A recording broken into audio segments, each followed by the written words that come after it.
Shalom, Horas Damang Dainang, saudara-saudara yang dikasihi oleh Kristus. Mari kita memuji Tuhan dengan bernyanyi dari buku ND nomor 232 ayat 1.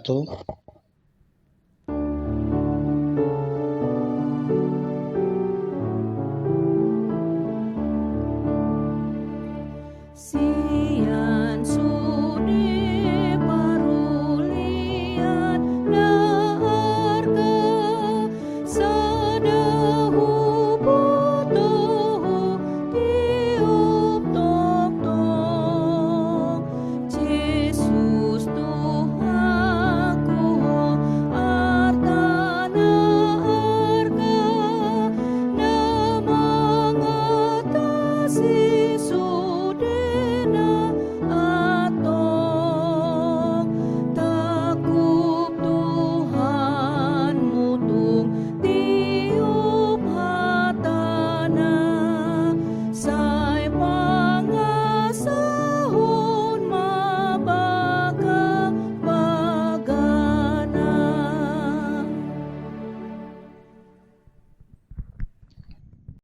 Kasih karunia dan damai sejahtera dari Tuhan Allah Bapa kita dan dari anaknya Tuhan Yesus Kristus menyertai kamu sekalian. Amin. Damang Dainang firman Tuhan untuk kita pada hari Rabu 24 Agustus 2022 tertulis dalam 1 Korintus 2 ayat 16. Demikian bunyinya, sebab siapakah yang mengetahui pikiran Tuhan sehingga ia dapat menasihati dia, tetapi kami memiliki pikiran Kristus. Ai si manaung tumada rohani debata asa ajaran na ibana alai rohani Kristus hido anggo dihami. Demikian pembacaan firman Tuhan. Damang Dainang, saudara-saudara yang dikasihi oleh Kristus, ada seorang ahli yang mengatakan seperti ini. Dari semua yang kelihatan saat ini, maka itu hanya sebatas daripada 0,64% dari apa yang diciptakan Tuhan. Artinya masih ada begitu banyak 99,36% lagi yang belum tersingkapkan, dan itu akan disingkapkan melalui ilmu pengetahuan.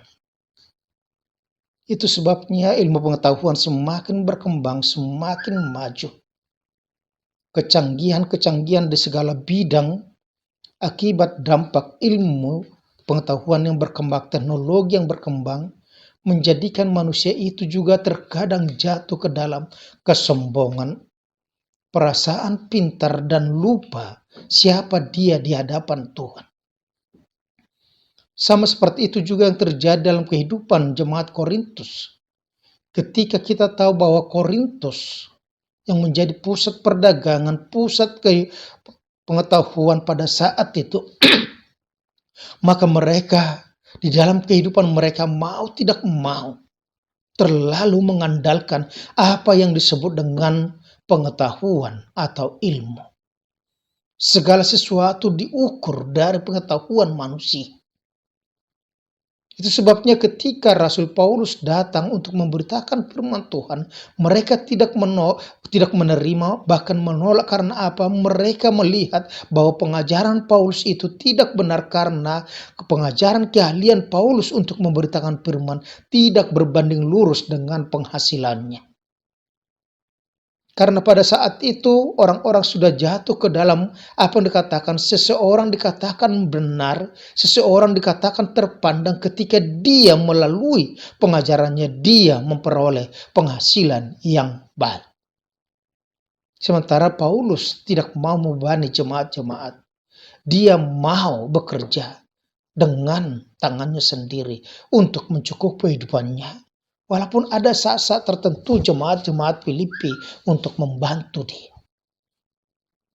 Saudara-saudara yang kasih Kristus, firman Tuhan hari ini yang mengatakan kepada kita, sebab siapakah yang mengetahui pikiran Tuhan sehingga ia dapat menasihati dia, tetapi kami memiliki pikiran Kristus. Kalau kita membaca secara lengkap Apa yang dikatakan oleh Paulus dalam 1 Korintus 2 ayat 6 sampai 16 dikatakan di situ tentang hikmat yang benar yang mereka beritakan kepada orang-orang Korintus. Firman yang mereka beritakan adalah hikmat Allah yang dinyatakan melalui kematian dan kebangkitan Yesus Kristus di kayu salib, yang tidak dikenali, yang tidak dimengerti oleh dunia ini, oleh penguasa dunia ini. Tetapi bagi Paulus dan pemberita rasul-rasul dikatakan di situ bahwa mereka mengerti, mereka menerima karunia itu. Dan itu yang dikatakannya dalam firman Tuhan pada saat ini, bahwa sebab siapakah yang mengetahui pikiran Tuhan sehingga ia dapat menasihati dia, tetapi kami memiliki pikiran Kristus. Seseorang dapat memiliki pikiran Kristus ketika dia mau menyatu dengan Kristus itu sendiri. Ketika dia menyerahkan seluruh kehidupannya supaya Kristus yang berbicara melalui rohnya di dalam kehidupannya, bukan mengandalkan pikirannya sendiri. Sebagaimana dikatakan oleh Rasul Paulus juga kepada jemaat Filipi, dikatakan dalam Filipi 2 ayat 5 dikatakan, hendaklah kamu dalam hidupmu bersama menaruh pikiran dan percaya yang terdapat juga dalam Kristus Yesus. Artinya apa yang dikatakan di situ, bahwa kita dapat mengerti, kita dapat menerima pikiran Kristus ketika kita mengandalkan seluruh kehidupan kita itu hanya dengan pertolongan Tuhan, campur tangan Tuhan, bukan kemampuan pikiran kita, bukan kekuatan kita. Karena kekuatan kita, pikiran kita itu sangat tidak sebanding dengan pikiran Kristus. Tetapi orang yang menyatu dengan Kristus, maka dia akan mengerti. Baginya akan disingkapkan karunia-karunia, pengetahuan-pengetahuan yang tidak dan belum dimengerti oleh dunia ini. Oleh karena itu Paulus mengatakan kepada kita, supaya melalui kehidupan orang-orang Kristen di Korintus, supaya mereka senantiasa rendah hati, tidak mengandalkan kemampuan pikiran mereka, tidak mengandalkan pola pikir mereka, tetapi senantiasa hidup sesuai dengan kehendak Tuhan. Saudara-saudara dikasihi Yesus Kristus, apa yang mau dikatakan kepada kita pada saat ini, di tengah-tengah dunia saat ini selalu mengejar pengetahuan dan ilmu, adalah sesuatu yang baik.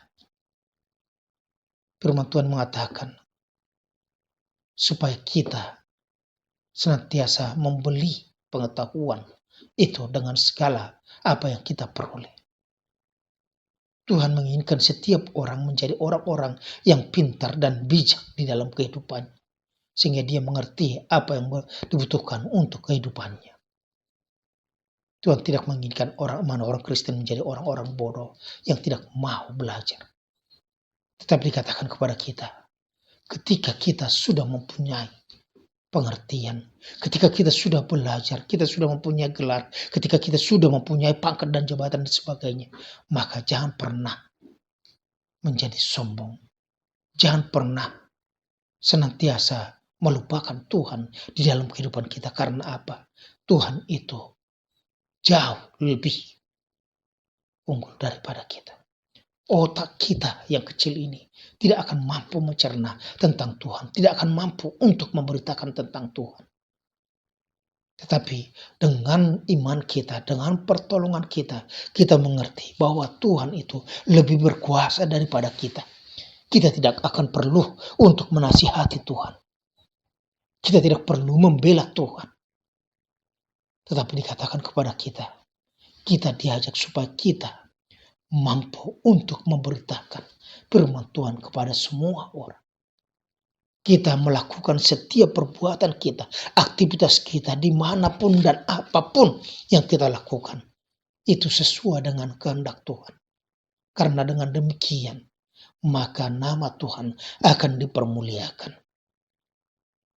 Jangan pernah merasa Anda, kita itu sudah pintar.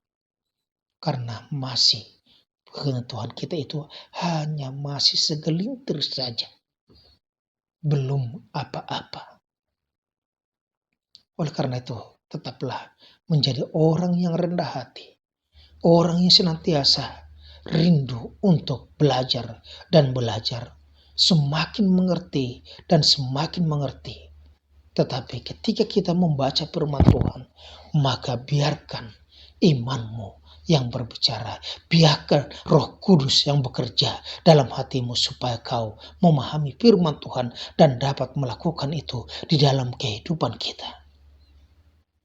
Sungguh suatu karunia jika orang-orang Kristen dikatakan memiliki pikiran Kristus. Artinya dia mengerti kehendak Tuhan di dalam kehidupannya untuk dilakukan, untuk dikerjakan, untuk diperbuat. Karena yang berbahagia adalah yang mendengar firman Tuhan serta memeliharanya. Ketika kita dikatakan memelihara firman Tuhan, maka kita akan melakukan itu dalam kehidupan sehari-hari. Firman Tuhan pada hari Minggu mengatakan, ibadah yang sesungguhnya adalah menanggalkan, memutuskan rantai perbudakan, membagi-bagi roti, tidak menghakimi orang lain, tetapi senantiasa mengandalkan Tuhan dalam kehidupannya, berbuat yang terbaik, menjadi orang-orang yang berdiakonia untuk membantu orang lain semakin mengenal Tuhan. Tuhan Yesus memberkati. Amin.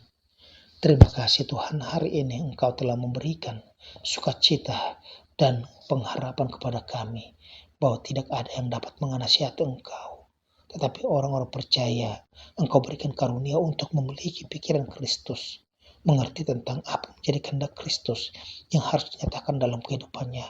Oleh karena itu bantu kami, mampukan kami untuk senantiasa dapat melayani Engkau, melakukan kehendak-Mu dalam setiap pekerjaan kami, sehingga pekerjaan kami dimanapun dan apapun itu menjadi kemuliaan bagi nama-Mu. Terima kasih Tuhan Yesus, dalam nama kami berdoa dan mengucap syukur. Amin. Anugerah Tuhan kita Yesus Kristus, kami kasih setia Allah Bapa dan persekutuan dengan Roh Kudus menyertai kamu sekarang sampai selama-lamanya. Amin. Shalom, Tuhan Yesus memberkati, selamat beraktivitas.